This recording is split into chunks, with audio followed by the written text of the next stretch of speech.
So hello everyone, कैसे हैं आप सभी। तो आज मैंने डिटेल एनालिसिस की वीडियो डाल दी है एचटेट पीजीटी बायो 2024 की। प्लीज़ उस वीडियो को जाके ज़रूर देखें, जिससे आपके डाउट्स क्लियर होंगे कि पहले हमें क्या पढ़ना चाहिए, उसके बाद हमें क्या पढ़ना चाहिए। देन अब हम स्टार्ट करते हैं अपने टॉपिक को। आज हम कॉटन ख़त्म कर देंगे। क्लाइमेट एंड सॉइल कॉटन के लिए कैसा है। ये tropical and semi tropical climate में ग्रो करता है। टेम्परेचर की रिक्वायरमेंट इसको 21 degree Celsius to 40 degree Celsius है। ऑप्टिमम टेम्परेचर इसका 21 टू 27 डिग्री सेल्सियस है। रेनफॉल इसको चाहिए 50 centimetre, well drained, not water logged, मतलब कहीं पे भी पानी खड़ा नहीं होना चाहिए। पीएच क्या है सॉइल का, अल्कलाइन सॉइल चाहिए, quietly basic. Best soil for cultivation is loamy and clay. ये 3 जगह ग्रो करती है। पेनिनसुलर रीजन में black cotton soil, south India में रेड सॉइल पे ग्रो करती है, एंड गंगेटिक प्लेन जहाँ पे गंगा रिवर आती है, गंगेज आती है, वहाँ पे होती है alluvial soil. Initial growth period में इसको हाई टेम्परेचर चाहिए, एडिक्वेट मॉइस्चर चाहिए। In later phase at time of fruiting, fruiting इसकी बॉल्स है, कोई पर्टिकुलर फ्रूट नहीं है, ये रिक्वायर करती है low temperature and low moisture. Frost condition इसके लिए हार्मफुल है। At maturity of boll require dry period. Bolls get injected during infected during rainy season, उसको हम बोलते हैं रेड कॉटन बग। अब इसकी कल्टीवेशन में हमें सॉलिटरी और मिक्स कल्टीवेशन चाहिए। फील्ड प्रिपरेशन करने के लिए हमें सबसे पहले बीज सो करने हैं। इसको चाहिए होती है खारिफ क्रॉप। सीड सोइंग हम ब्रॉडकास्टिंग से करते हैं या ड्रिलिंग से करते हैं। काउ डंग फर्टिलाइजर रिक्वायर होते हैं इनिशियल फेज में। Fruiting in plant occur after approx 2 months. Eight maturity ball जब दही साइज कर जाती है तो फाइबर लेंट कलेक्ट होता है। Picking of cotton done at 3-4 times at 15 days. Cotton की पिकिंग 3-4 टाइम्स हम कर लेते हैं 15 दिन के टाइम इंटरवल में with hands manually, but in develop country ये मैकेनिकल पिकर्स करते हैं। प्रोसेसिंग ऑफ कॉटन, अब ये इम्पॉर्टेंट है।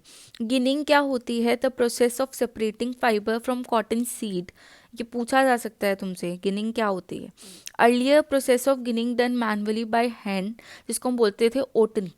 एम ऑफ गिनिंग क्या होता है, to remove fibre from the seed, to collect seed and seedless cotton fibre separately.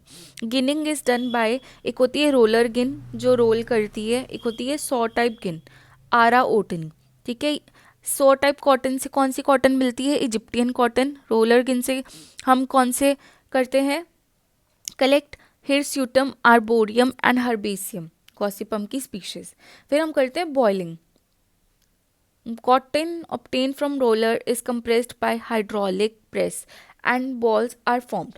Weight of balls is 226 kg, 500 pound। फिर हम करते हैं पिक, चयन, कि कौन सा अच्छा है कौन सा अच्छा नहीं है, और क्वालिटी के बेस पे कॉटन बेचते हैं। Cotton are put in scutcher scutcher, matching it separate the impurity from cotton fibre. Fibre are spread in the form of sheet. जब हम फाइबर को कलेक्ट कर लेते हैं फिर हम इनको शीट के फॉर्म में स्प्रेड कर देते हैं। फिर हम करते हैं इसकी कॉर्डिंग। कार्डिंग क्या होता है, ये एक मैकेनिकल प्रोसेस है जो डिस्टैंगल करती है फाइबर जो आपस में उलझे हुए हैं उनको हटाती है, क्लीन करती है और इंटरमिक्स करती है फाइबर को to produce a continuous web. Carding जो है अनऑर्गेनाइज करती है क्लम्प्स को। प्रोसेस जो है वो कॉर्डिंग मिल में होती है। फिर हम करते हैं कंबाइनिंग एंड ड्राइंग।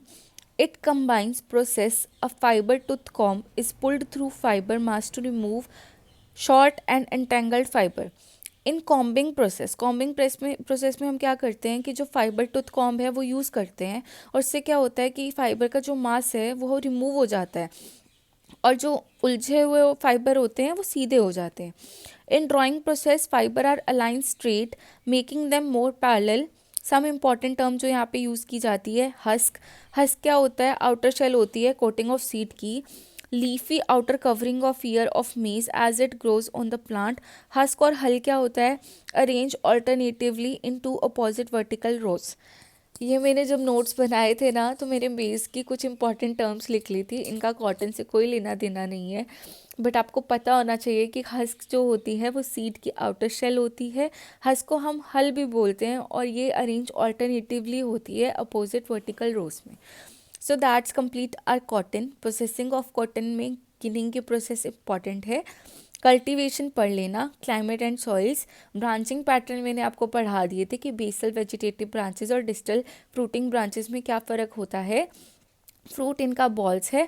देन मैंने कॉटन बहुत डेप्थ में बहुत डिटेल में आपको समझाया है। फिर भी आपको इसमें कोई डाउट रह जाता है तो you can ask me in comment section. और ये फाइबर्स अच्छे से पढ़ लेना बिकॉज ये रिपीटेडली आस्क क्वेश्चन है। So that's all for today. Hope you like this video. Please like share subscribe my channel.